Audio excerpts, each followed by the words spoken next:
شراب پی. حضرت عمر کو شراب پیتے ہوئے دیکھا. عمر رضی اللہ تعالیٰ عنہ ایک مومن کو شراب پیتے ہوئے دیکھ رہے. کیا تم شراب پی رہے؟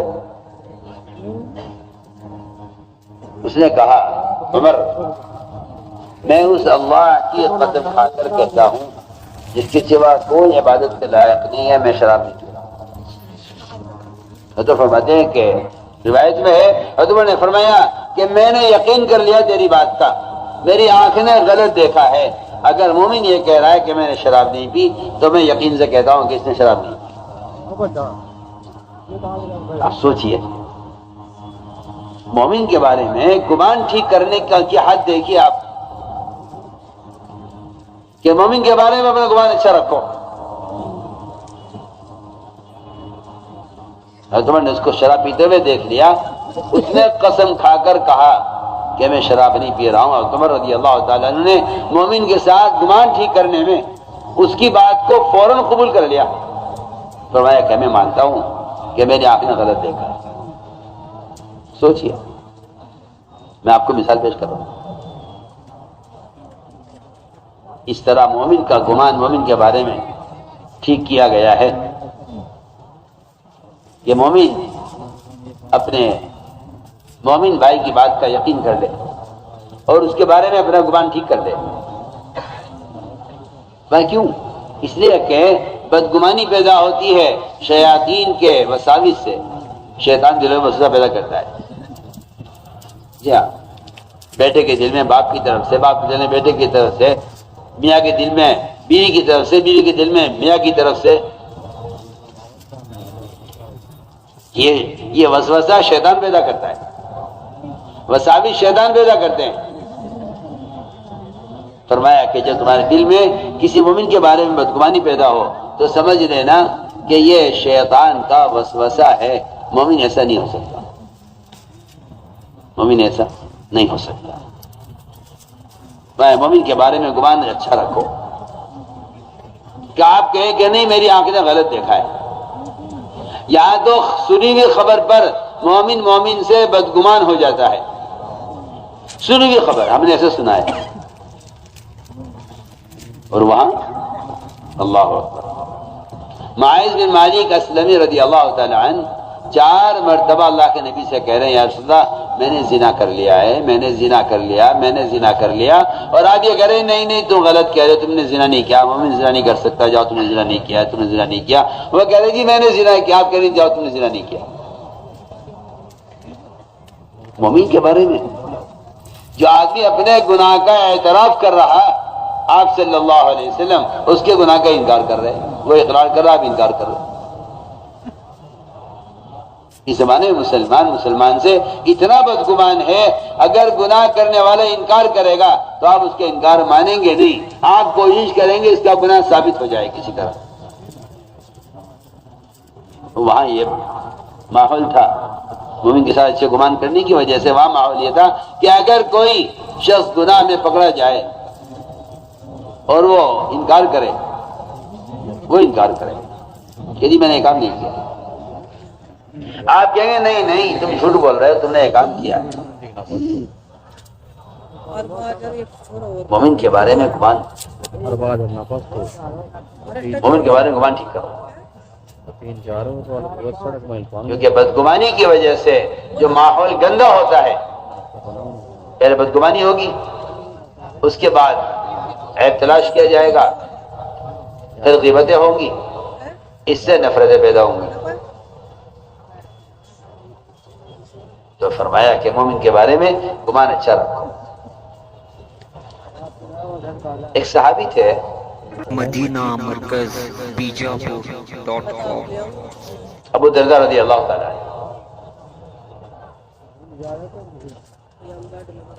ان کی ایک باندی تھی، جیسے مہربانی ہوتی ہے ایسی باندی ہوتی ہے. وہ رات کو بیوی کے پاس سے اٹھ کر باندی کے پاس چلے گئے. مہربانی کی طرح ہوا کرتی تھی اس زمانے میں. باندیاں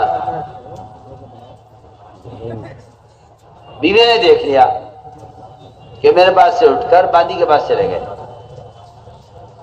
وہ لائی نکال کے چھرا غصے میں کہ میں اسے شوہر کو قتل کر دوں. غصہ آ گیا اس کو. اتنے میں یہ بانی فارغ ہو کر کہنے لگے کیا بات ہے، چھرا لے کے کہاں جا رہی ہے؟ انہوں نے کہا کہ تو وہاں ہوتا جہاں میں تجھے دیکھا تھا تو میں چھرا تیرے سینے میں گھسا دی. انہوں نے صاف انکار کر دیا، صاف انکار کر دیا، کہتے ہی تو نے غلط دیکھا ہے. اور انہوں نے کچھ اشعار پڑھ کے سنا دیا عربی کے. بیوی سے جو قرآن پڑھ رہے ہیں، بیوی نے کہا میں آپ کی بات کا یقین کرتی ہوں، میری آنکھ نے غلط دیکھا ہے.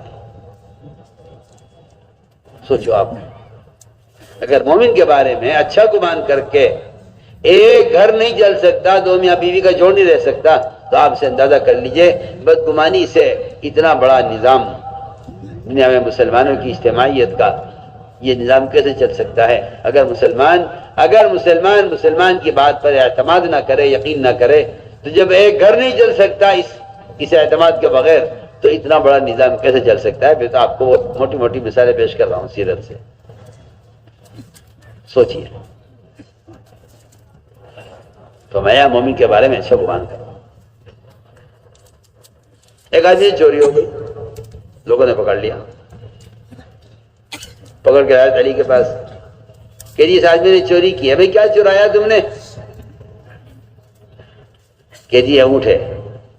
حضرت رضی اللہ تعالیٰ عنہ نے اس کی چوری ثابت نہ ہو اس کے لیے ایسی بات بنائی، کہنے لگے علی رضی اللہ تعالیٰ عنہ کہ بھائی اونٹ سارے ایک سی شکل کے ہوتے ہیں، ہمارا خیال تو یہ ہے کہ مومن چوری نہیں کر سکتا، مومن چوری نہیں کر سکتا، وہ سارے اونٹ ایک سی شکل کے ہوتے ہیں.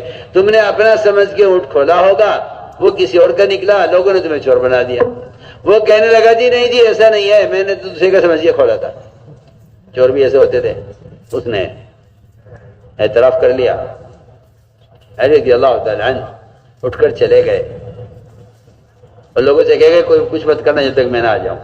واپس آئے تھوڑی دیر میں، آ کر پوچھا چور سے کہ بھائی تم نے چوری کی ہے؟ اس نے کہا نہیں جی میں نے تو کوئی چوری نہیں کی ہے. تھوڑی دیر کے بعد اونٹ چرانے والے نے اونٹ کی چوری سے انکار کر دیا. علی رضی اللہ تعالیٰ عنہ نے اس چور کو چھوڑ دیا کہ جاؤ تمہاری چھٹی، تم آزاد ہو. لوگوں نے کہا آپ نے کیا کیا؟ یعنی کیا کیا میں نے؟ اس نے اقرار کیا، میں نے پکڑا، اس نے انکار کر دیا، میں نے چھوڑ دیا. ایک مومن کہہ رہا میں چور نہیں ہوں، تو آپ کو یقین کرنا چاہیے. میں یہ مثالیں آپ کو اس لیے دینا چاہتا ہوں کہ یہ تھا وہ مزاج جس کی وجہ سے مسلمانوں کی آپس کی اجتماعیت، آپس کی محبتیں، ایک دوسرے کی مدد کرنا، ایک دوسرے کو رسوا ہونے سے بچانا، ایک دوسرے کو دشمن کے حوالے کرنے سے حفاظت کرنا، یہ مزاج تھا. کہ مومن کے بارے میں اچھا گمان کرو، مومن کے بارے میں اچھا گمان کرو. کہ نہیں مومن ایسا نہیں کر سکتا. اس کی سینکڑوں مثالیں ہیں سیرت میں کہ مومن کے بارے میں اچھا گمان کیا جائے. اس لیے میرے دوستو عزیزو، میں نے تو آپ سے پہلی بات قرآن کی آیت پڑھی تھی، وہ عبادت کی تھی. آگے میں نے ایک حدیث پڑھی تھی کہ آدمی جب کوئی غلط قدم اٹھاتا ہے تو وہ غلط قدم اٹھاتا ہے کسی غلط خبر پر. یا اب خبریں اڑتی ہیں، کہاں سے آئی، کس نے بتائی، کس نے کہی، کچھ نہیں. اڑتی اڑاتی خبریں لوگ سنتے ہیں، اس پر عمل کر لیتے ہیں. حدیث میں آتا ہے ایک مسلمان کے جھوٹا ہونے کے لیے اتنا کافی ہے کہ وہ سنی ہوئی بات کو آگے نقل کر دے. بات سنی آگے بڑھا دی، بات سنی آگے بڑھا دی. ایک آدمی کے جھوٹا ہونے کے لیے اتنا کافی ہے کہ سنی ہوئی بات کو آگے نقل کر دے. آج کل یہ مزاج بہت ہو گیا لوگوں کا، جو کوئی بات سنتے ہیں اور سن کر اسے آگے اس کو نقل کر دیتے ہیں. حالانکہ یہ بات یاد رکھنا میری، زنا کرنے والے سے زیادہ بدتر وہ شخص ہے جو اس کی زنا کی خبر کر رہا ہے. زنا کرنا بڑا گناہ ہے. جو اس کی خبر کر رہا ہے یا برائی کو پھیلا رہا ہے، فرمایا اس کے لیے تو ایک عذاب ہے آخرت کا، اگر یہ توبہ نہ کرے. وہ بھی اگر توبہ نہ کرے، توبہ کر لے تو وہ بھی نہیں ہے. لیکن جو آدمی خبر کر رہا ہے اس کے گناہ کی، فرمایا کہ اس کو ڈبل عذاب دیا جائے گا. دنیا کا عذاب الگ دیا جائے گا، آخرت میں عذاب الگ دیا جائے گا. فرمایا کہ مسلمان کے عیب کو ظاہر کرنے والا اور مسلمان کے عیب کو کھولنے والا، فرمایا کہ یہ مرے گا نہیں جب تک اس عیب میں مبتلا نہ ہو جائے، جب تک یہ گناہ خود نہ کر لے. فرمایا کہ مومن کے بارے میں اپنا گمان اچھا رکھو، اور مومن کی گناہ کی تعویل کرو کہ نہیں جی مومن ایسا نہیں کر سکتا.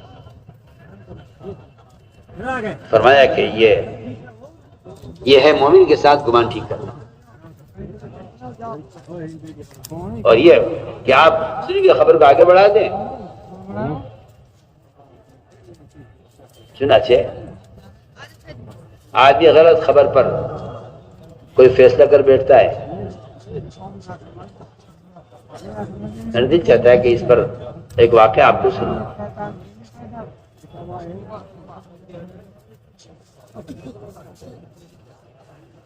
اللہ تعالیٰ نے فرمایا ہے کہ اے ایمان والو، جب کوئی تمہارے پاس کوئی خبر لے کر آئے،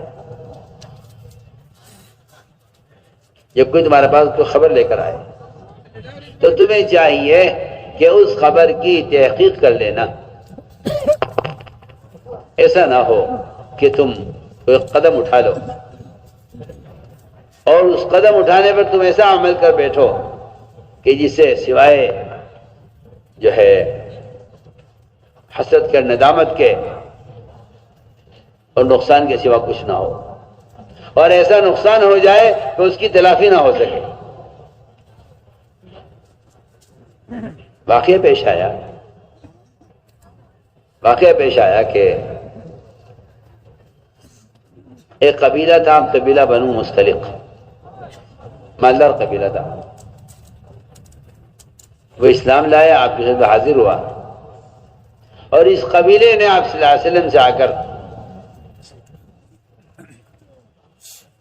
جب آپ اسلام قبول کیا تو آپ نے ان کو زکوٰۃ کا حکم دیا کہ تمہیں زکوٰۃ دینی ہوگی اپنے مال کی.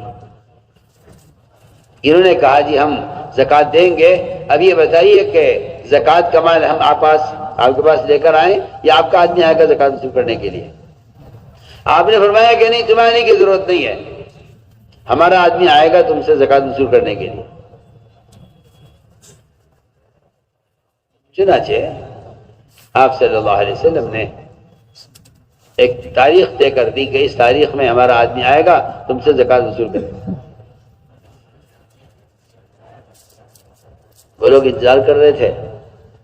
حضور اکرم صلی اللہ علیہ وسلم نے ایک شخص کو بھیجا کہ جاؤ بنو مستلق سے زکوٰۃ وصول کر کے لاؤ.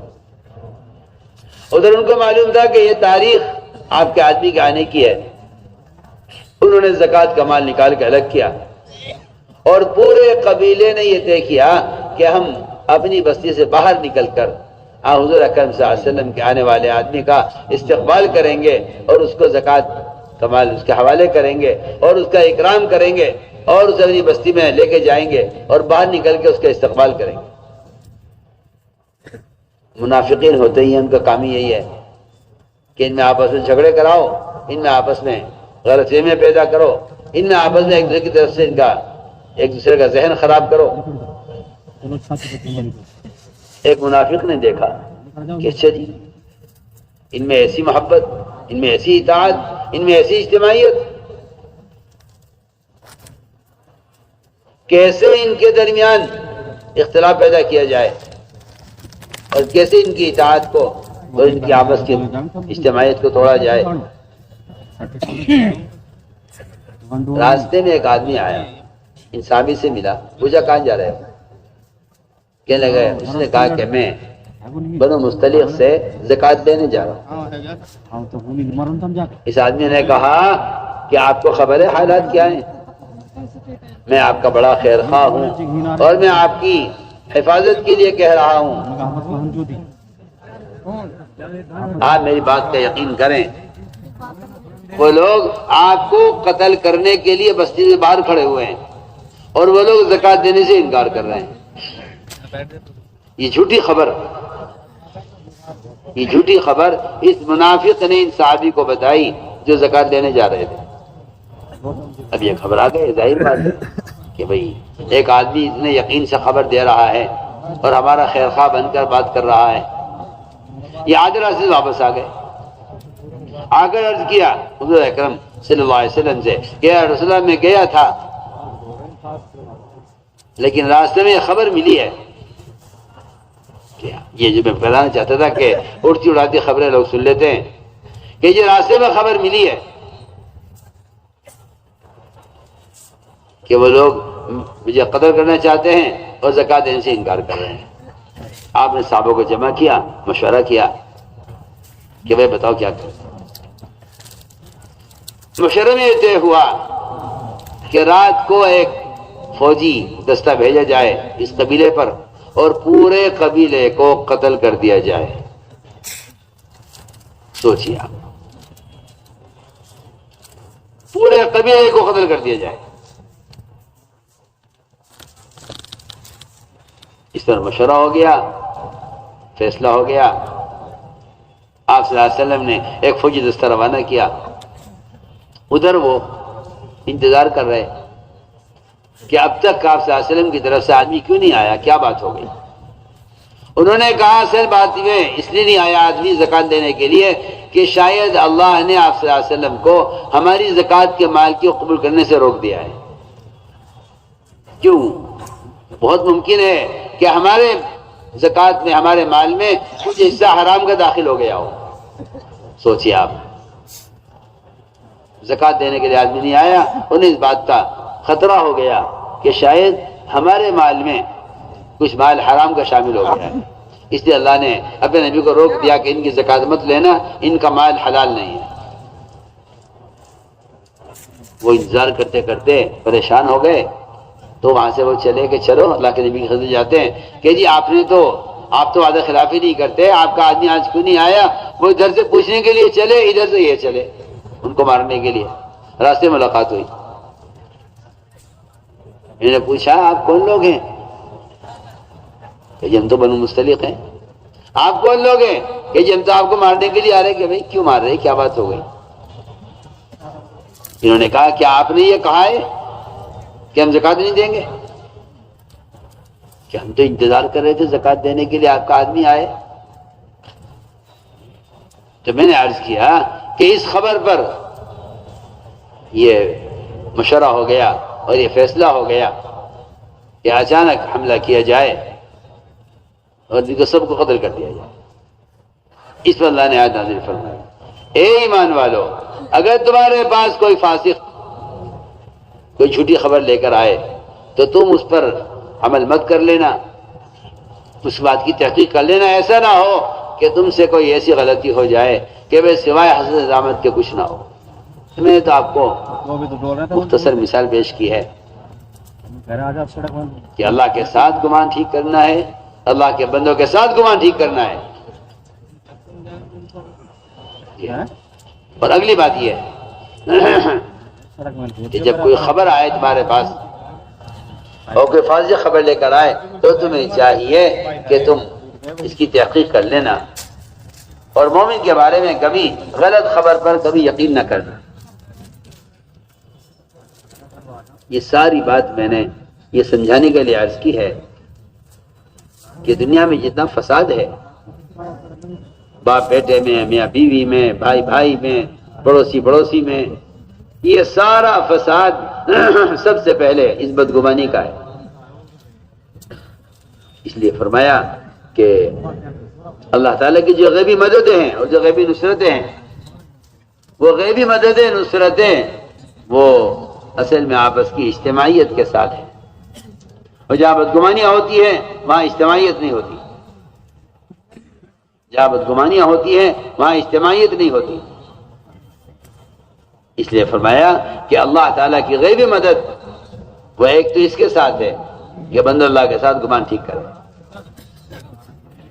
دوسری بات یہ ہے کہ اللہ تعالیٰ کی غیبی مدد اور غیبی نصرتیں وہ مسلمانوں کی آپس کی اجتماعیت کے ساتھ ہیں، اس لیے کہ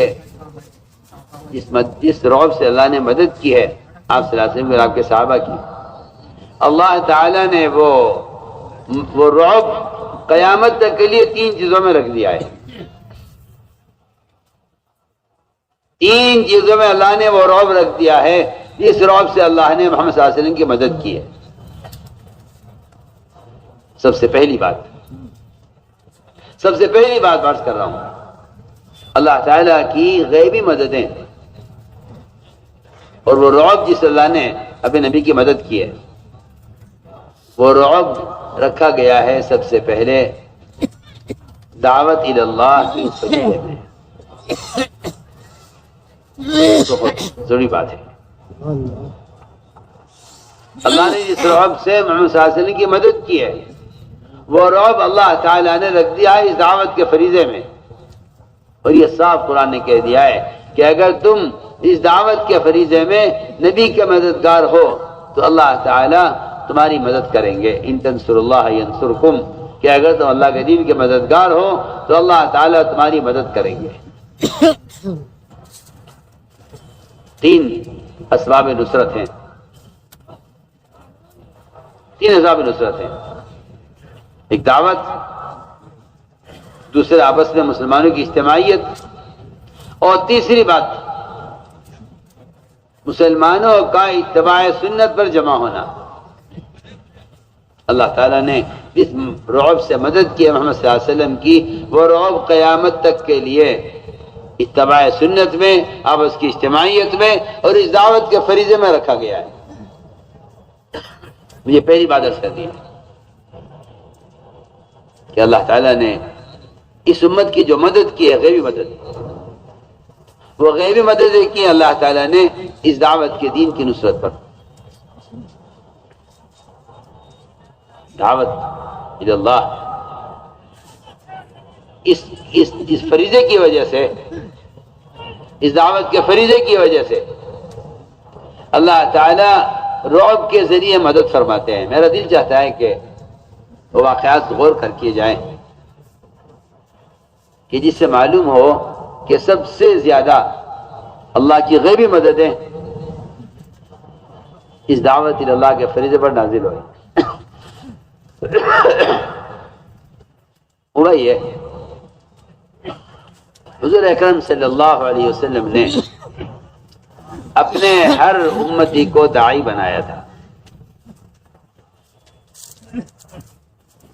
کیوں؟ اس لیے کہ دعوت سے بڑھ کر اللہ کی غیبی مدد کا اور دعوت سے بڑھ کر اپنے دین پر جمنے کا کوئی اور ذریعہ نہیں ہے، کیوں اللہ نے دونوں باتیں فرمائی ہیں قرآن میں، ان تنصر اللہ ینصرکم ویثبت اقدامکم، ایک تو اللہ تمہاری مدد کریں گے اور دوسری بات یہ ہے کہ اللہ تعالیٰ تمہارے قدموں کو دین پر جمع دیں گے۔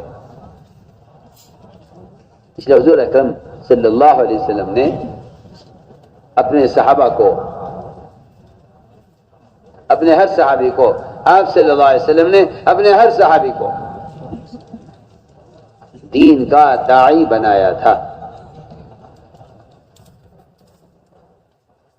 اس لیے آپ نے جماعتیں بھیجی ملکوں میں، اور آپ نے جماعتیں بھیجی بادشاہوں کی طرف، ایسے بادشاہ جن کے نام سے لوگ کعبہ کرتے تھے، آپ صلی اللہ علیہ وسلم نے ان کے طرف جماعتیں بھیجی ان کو دعوت دینے کے لیے، اس لیے کہ دعوت الی اللہ یہ ایک وہ فریضہ ہے جس سے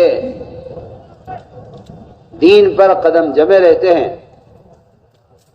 دین پر قدم جمے رہتے ہیں، اور کوئی طاقت ان کو دین سے ہٹا نہیں سکتی۔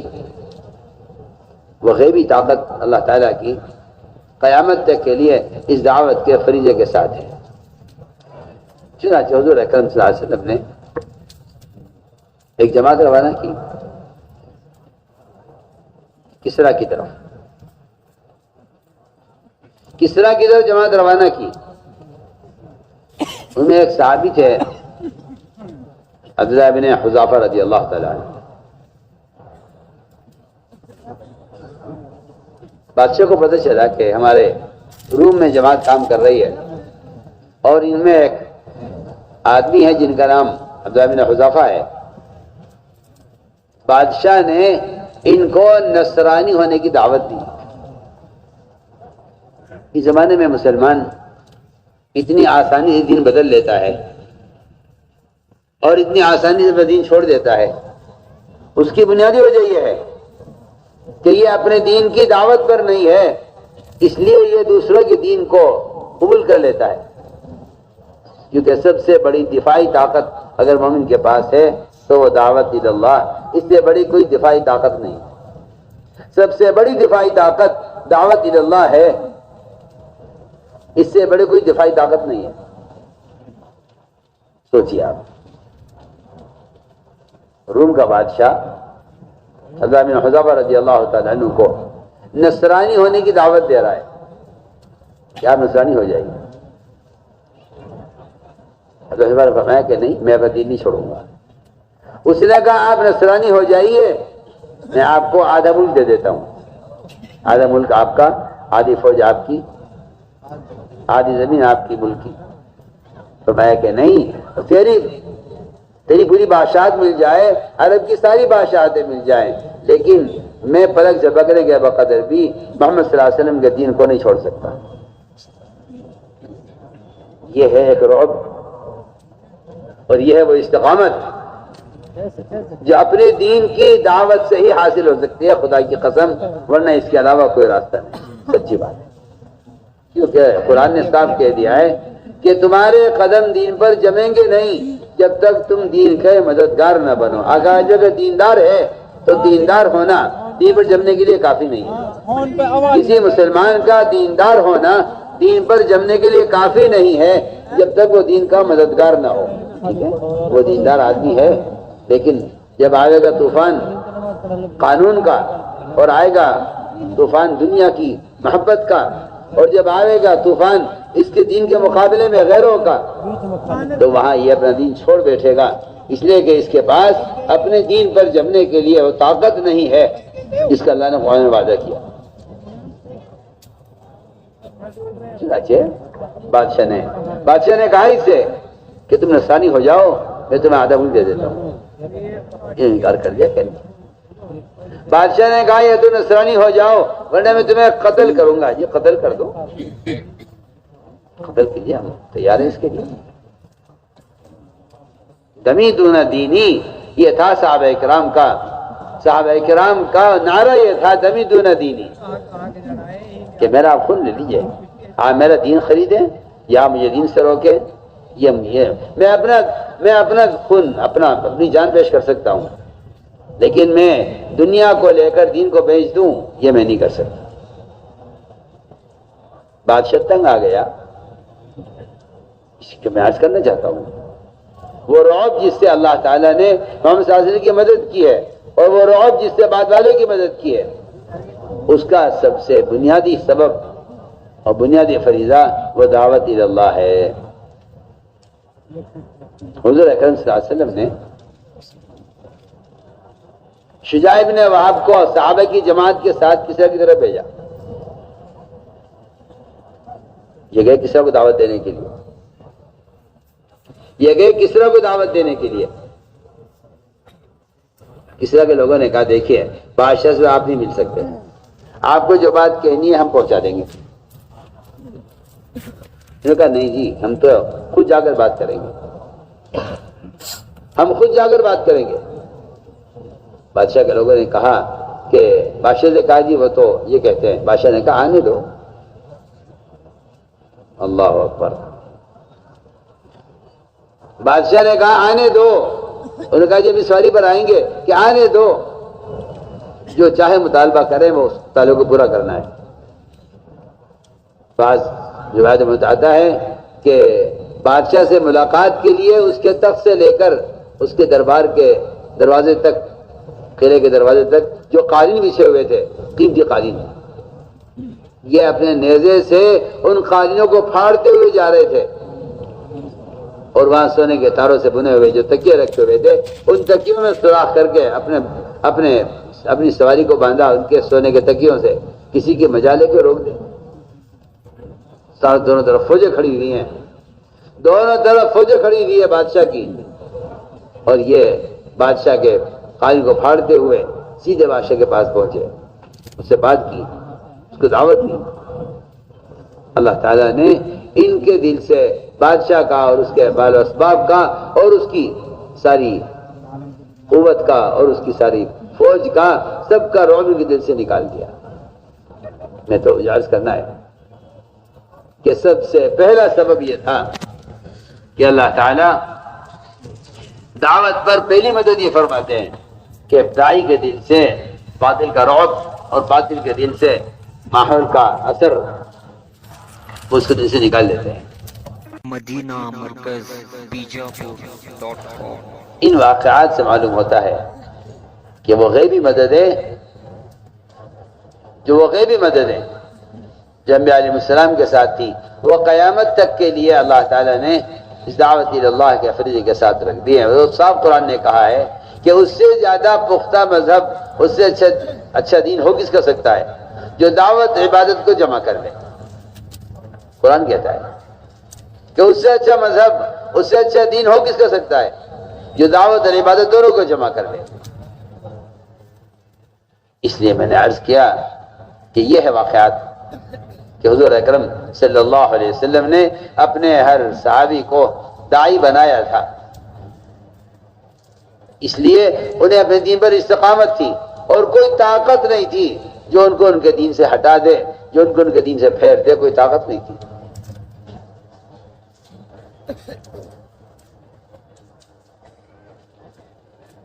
تو میں نے عرض کیا کہ ایک بات تو یہ ہے. تیسری بات یہ ہے کہ دعوت اللہ کے ساتھ ایک بہت بڑا غیبی مدد کا سبب وہ محمد صلی اللہ علیہ وسلم کے اس دین کے کام پر آپ کی مدد، آپ کی نصرت. آپ صلی اللہ علیہ وسلم کی مدد، صحابہ نے جو آپ کی مدد کی ہے اس پر کیا غیبی مددیں نازل ہوئی ہیں، اس پر کیا غیبی نصرت نازل ہوئی ہیں. آپ غور کریں، جو شخص حضور اکرم صلی اللہ علیہ وسلم کے لائے ہوئے دین کا مددگار ہوگا اس کے ساتھ وہ مددیں ہوں گی جو مدد خود محمد صلی اللہ علیہ وسلم کے ساتھ ہے. اس لیے کہ اللہ نے قرآن میں قیامت تک کے لیے فیصلہ کیا ہے کہ ہم مدد کریں گے رسولوں کی، مدد کریں گے ان پر ایمان لانے والوں کی، اور یہ مدد ہم قیامت تک کریں گے. یہ مدد ہم قیامت تک کریں گے. یہ مدد کا سلسلہ ختم نہیں ہوگا بلکہ قیامت تک ہماری طرف سے مدد کا وعدہ ہے. غور کریں، حضور اکرم صلی اللہ علیہ وسلم کو، آپ صلی اللہ علیہ وسلم کو صرف جسمانی راحت پہنچانے میں، آپ صلی اللہ علیہ وسلم کو صرف جسمانی راحت پہنچانے میں بہت اچھی مثال دے رہا ہوں. ایک تو ہے نبی کی بعثت کا مقصد دعوت اللہ اور تعلیم. ایک ہے بس نبی کیونکہ بشر ہے، انسان ہے، انسان کی اپنی کوئی ضروریات ہوتی ہیں. کوئی آدمی اگر صرف آپ صلی اللہ علیہ وسلم کی جسمانی مدد کا بھی ارادہ کرے آپ کو راحت پہنچانے کے لیے، تو اس کے ساتھ اللہ کی کیا مدد ہوتی ہے. میرا دل چاہتا ہے کہ ان واقعات کو بھی غور کیا جائے کہ آپ صلی اللہ علیہ وسلم کی جسمانی مدد اور راحت پہنچانے پر جب اتنی بڑی مدد ہو سکتی ہے تو جس کام کے لیے آپ کو بھیجا گیا ہے اگر اس میں آپ کی مدد کی جائے تو پھر مسلمان کے ساتھ اللہ کی کیا مدد ہونی چاہیے. میں اس کی مثال عرض کرتا ہوں. حضور اکرم صلی اللہ علیہ وسلم ایک غزوہ سے فارغ ہوئے، آپ بہت تھکے ہوئے تھے. آپ نے عصر کی نماز پڑھی اور عصر پڑھ کر آپ نے علی کو بلایا کہ علی یہاں ہو. آپ صلی اللہ علیہ وسلم حضرت علی کی گود میں سر رکھ کر لیٹے اور سو گئے. آپ صلی اللہ علیہ وسلم کو صرف جسمانی راحت پہنچانے پر اللہ کی کیا مدد آئی ہے میں عرض کرنا چاہتا ہوں. علی رضی اللہ تعالیٰ عنہ بیٹھے، آپ نے ان کے ران پر آپ نے سر رکھا اور آپ سو گئے۔ حضرت علی رضی اللہ تعالیٰ عنہ کی عصر کی نماز باقی تھی، حضرت علی کی عصر کی نماز باقی تھی، آپ نماز پڑھ چکے تھے، حضرت علی کی نماز باقی تھی، آپ سوتے رہے اور سورج غروب ہونے لگا۔ حضرت علی رضی اللہ تعالیٰ نے آپ کو اٹھایا نہیں کہ اللہ اٹھ جائیے مجھے عصر پڑھنی ہے، آپ کو راحت پہنچانے کی غرض سے علی رضی اللہ عنہ نے آپ کو جگایا نہیں، آپ صلی اللہ علیہ وسلم سوتے رہے یہاں تک کہ سورج غروب ہو گیا، حضرت علی کی عصر کی نماز قضا ہو گئی۔ حضرت علی کی عصر کی نماز قضا ہو گئی، سورج غروب ہو گیا۔ آپ کی آنکھ کھلی، آپ نے پوچھا علی تم نے عصر پڑھ لی تھی؟ کہا کہ یا رسول اللہ میری تو عصر آج قضا ہو گئی ہے، آپ آرام کر رہے تھے، میں نے آپ کو جگانا مناسب نہیں سمجھا اور سورج غروب ہو گیا اور میری عصر کی نماز قضا ہو گئی۔ آپ نے فرمایا اے اللہ، علی کی عصر کی نماز قضا ہوئی ہے، تیرے نبی کو راحت پہنچانے میں تو سورج کو واپس نکال تاکہ علی آج کی عصر پڑھے۔ سوچئے، اسما فرماتی ہے رضی اللہ تعالی عنہ کہ آپ نے دعا فرمائی، فوراً سورج نکلنا شروع ہوا واپس اور پہاڑوں پر اور زمین پر روشنی پھیلنے لگی، یہاں تک کہ حضرت علی رضی اللہ تعالیٰ نے اٹھے اور وضو کیا انہوں نے اور عصر کی نماز پڑھی، اس کے بعد سورج غروب ہوا ہے۔ سوچئے آپ، حضور اکرم صلی اللہ علیہ وسلم کو جسمانی راحت پہنچانے پر کیا مددیں ہوئی ہیں، جس کام کے لیے آپ کو بھیجا نہیں گیا، جب اس میں آپ کی مدد کرنے پر ہی اللہ کی طرف سے یہ نصرتیں ہوئی ہیں کہ سورج نکل کر واپس آیا ہے، تو جس کام کے لیے آپ کو بھیجا گیا ہے دعوت اللہ، اگر مسلمان آپ کے دین کا مددگار ہو تو آج مسلمان کو کیا مددیں اللہ کی طرف سے حاصل ہونی چاہیے، اس کو میں یہ کہنا چاہتا ہوں۔ سوچئے آپ صلی اللہ علیہ وسلم کو پیشاب کا تقاضا ہوا، جابر جگہ جابر یہاں آؤ، ہمیں استنجا کرنا ہے، جاؤ جا کے تلاش کرو، میں کوئی جگہ، کوئی دیوار یا کوئی چٹان یا کوئی ہاڑ ایسی مل جائے جہاں ہم پیشاب کر لیں۔ عام طور سے عادت ہو گئی ہے کہ وہ کہیں بھی پیشاب کر لیتے ہیں اور کسی بھی طرف رخ کر کے بیٹھ جاتے ہیں، جبکہ پیشاب کرنے والے کو چاہیے کہ وہ اپنے آگے پردہ کرے اور آڑ رکھے، اس لیے کہ بے شمار اللہ کی مخلوق ایسی ہے دنیا میں جو اللہ کی پر عبادت کر رہی ہوتی ہے، جنات بھی ہوتے ہیں، فرشتے بھی ہوتے ہیں، اور یہ ان کے سامنے بیٹھ جاتا ہے صدر کھول کر۔ ایسے لوگوں کو جنات اور شیاطین پریشان کرتے ہیں۔ تو میں نے عرض کیا کہ یہ بھی ایک بات ہے کہ پیشاب آدمی کرنا چاہے تو ایسی آڑ میں پیشاب کرے کہ جہاں اس کے پیشاب کرنے کی وجہ سے کوئی جو ہے کوئی پردہ ہو یا کوئی دیوار ہو، کوئی آڑ ہونی چاہیے۔ ہمیں جاؤ جابر جا کے تلاش کرو، کوئی آڑ تلاش کرو، ہمیں پیشاب کرنا ہے۔ علی رضی اللہ تعالیٰ تشریف لے گئے اور جا کر پورے میدان میں دیکھا اور کہیں بھی کوئی ایسی دیوار یا چٹان آڑ کی نہیں تھی کہ جہاں آپ صلی اللہ علیہ وسلم جو ہے پیشاب کرتے۔ اب جابر نے آ کر عرض کیا کہ رسول اللہ ایسی تو کوئی دیوار وغیرہ نہیں ملی، لیکن دو درخت ہیں، وہ دونوں فاصلے پر ہیں اور دونوں درخت اتنے پتلے ہیں کہ اس کی آڑ میں آپ پیشاب نہیں کر سکتے۔ دونوں درخت کے تنے اتنے پتلے ہیں کہ آپ اس سے آڑ میں پیشاب نہیں کر سکتے۔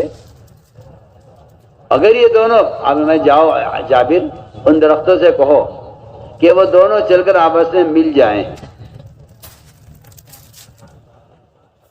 سنیے دونوں درخت آپس میں مل جائیں۔ جابر گئے، جا کر درختوں سے کہا کہ اللہ کے رسول صلی اللہ علیہ وسلم نے سلام کہا ہے، مجھے بھیجا ہے اور یہ کہا ہے کہ تم دونوں آپس میں مل جاؤ۔ اس سے بھی کہا، اس سے بھی کہا، دونوں درخت دور دور تھے وادی میں، دونوں چل کر آئے، آپس سے مل گئے۔ جب مل گئے تو تنا بڑا ہو گیا جابر نے آ کر کیا رسول اللہ وہ دونوں تو آپس سے مل گئے ہیں، آپ تشریف لائیے۔ آپ تشریف لائے، آپ صلی اللہ علیہ وسلم نے اس درخت کی آڑ میں پیشاب کیا۔ جب قضاء حاجت سے فارغ ہو گئے اور واپس آ گئے تو فرمایا جابر جاؤ درختوں سے کہہ دو اپنی اپنی جگہ واپس چلے جائیں۔ سوچئے میں تو آپ کو مثالیں پیش کر رہا ہوں کہ دنیا کا نظام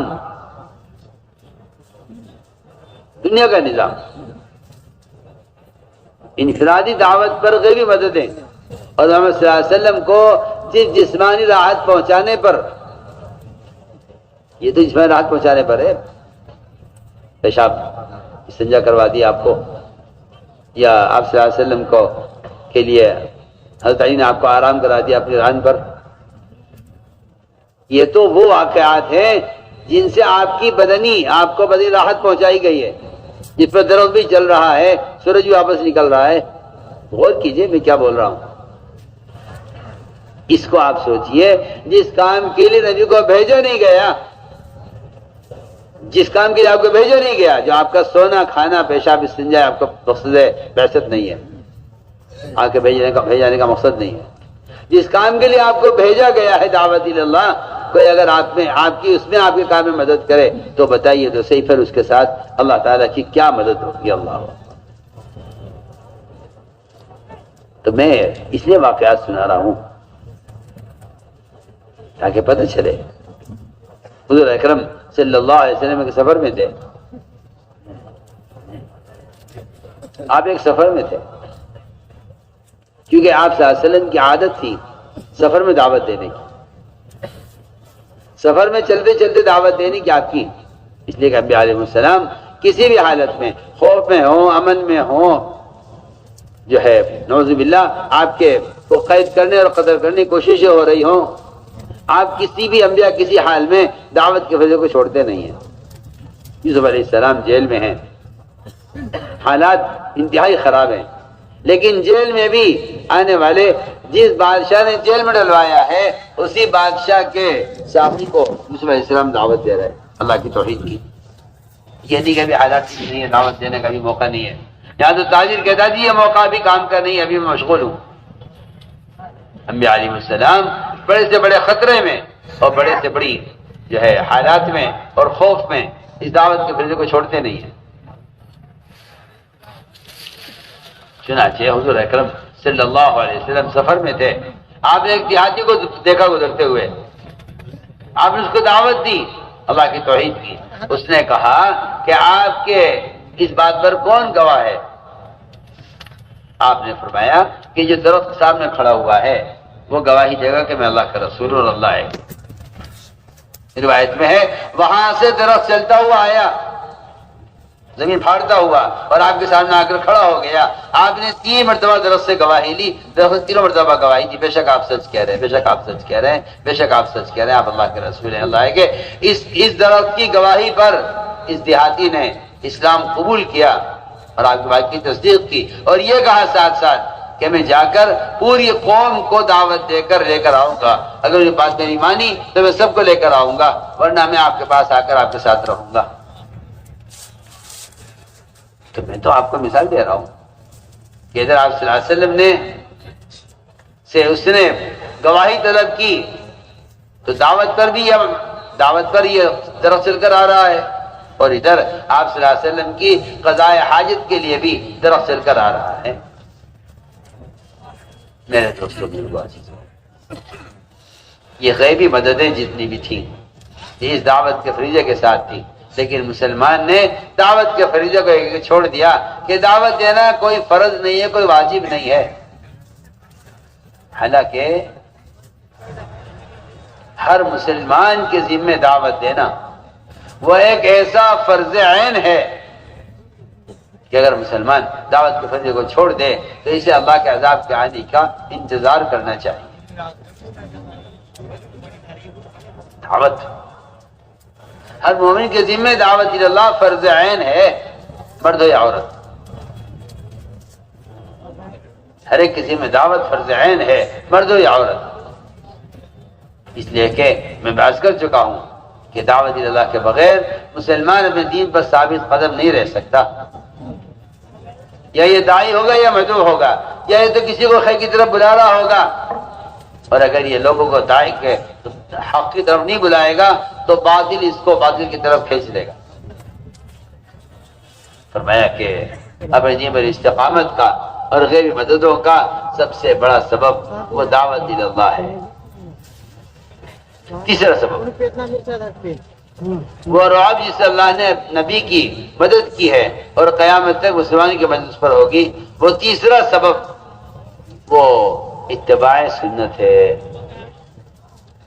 کہ وہ اتباع سنت ہے، مسلمان اتباع سنت پر آئے۔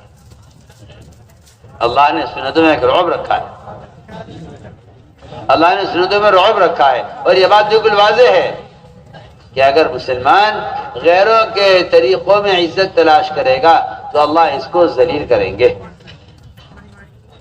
اگر مسلمان غیروں کے طریقوں میں عزت تلاش کرے گا تو اللہ اس کو ذلیل کریں گے۔ عمر رضی اللہ تعالی عنہ ملک شام میں داخل ہو رہا، جی ہاں، آدھے پنڈے تک لنگی باندھے ہوئے ہیں، کرتے پر 10-12 پیوندے لگے ہوئے ہیں، جی ہاں، اونٹ پر سوار ہیں اور ملک شام جا رہے ہیں۔ ملک شام بتا ہو رہا ہے،